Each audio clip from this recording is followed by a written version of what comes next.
Yo tout le monde, aujourd'hui je vais vous apprendre à faire cet effet-là que vous voyez à l'écran. Ça s'appelle un rod silo, ça se fait sur Cinema 4D et on va l'animer avec After Effects. Je vous laisse regarder. Je vais vous le remettre.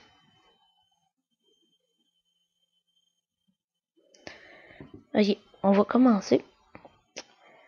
Maintenant, vous allez ouvrir Cinema 4D. Vous allez faire votre cinématique avec votre motion tracking et tout. Quand vous avez fait ça, vous faites un rendu.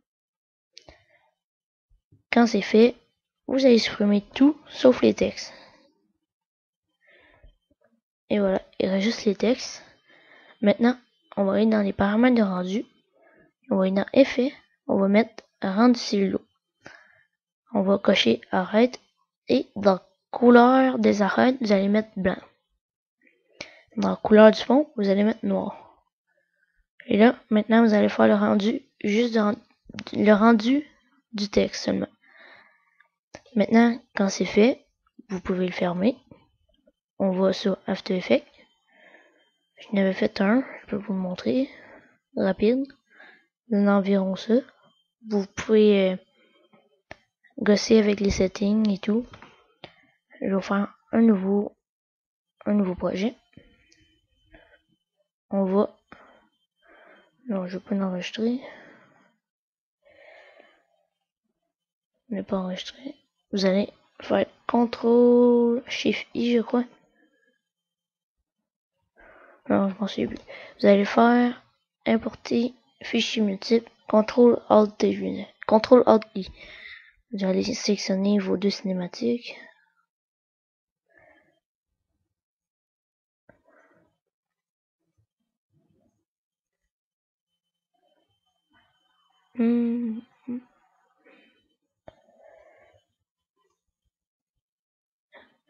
Et voilà, maintenant vous avez vos deux fichiers que vous avez fait les rendus. Oh, j'ai deux fois le même.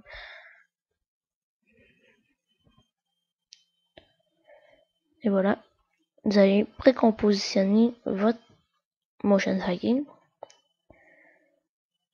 Vous allez mettre par-dessus le texte en stylo. Quand c'est fait, vous allez ici en bas, masquer les options et modes, vous cliquez dessus pour avoir le petit carré ici et vous allez mettre addition. Là, vous pouvez voir qu'on a le texte avec le rendu stylo par-dessus. Mais nous, on veut l'animer, fait que là, c'est ce qu'on va faire. Ici, environ ici, moi, si je le veux là, vous, ça peut être n'importe quand, vous allez le couper.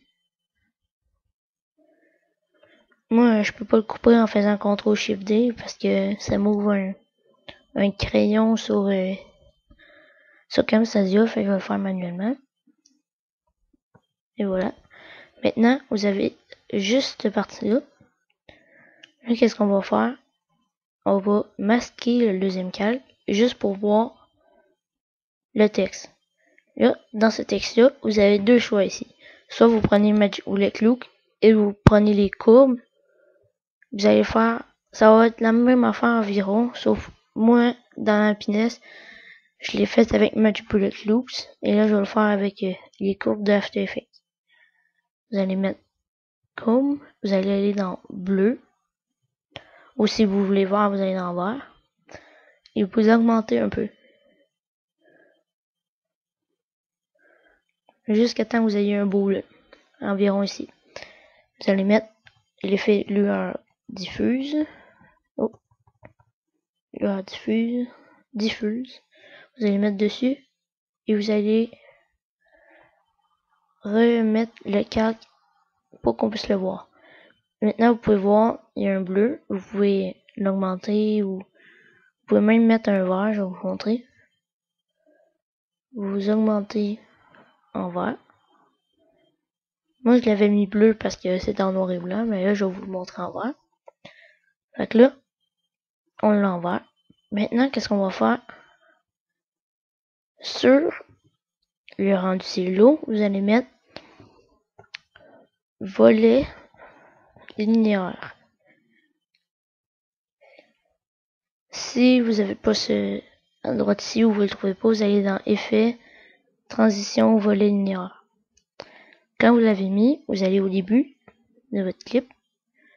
Vous allez monter le pourcentage jusqu'à temps qu'il déborde. Comme là, on va mettre environ 70. Vous allez mettre le petit chronomètre, vous allez aller à la fin et vous allez l'augmenter, vous allez l'ajouter pour qu'on ne le voit plus dans le fond. Vous allez faire U ici, vous allez cocher celui-ci si vous ne l'avez pas bougé. Pour ça, il n'y a rien. Il grandit un peu. On va juste l'ajuster. Environ de même. C'est pas grave pour le tout.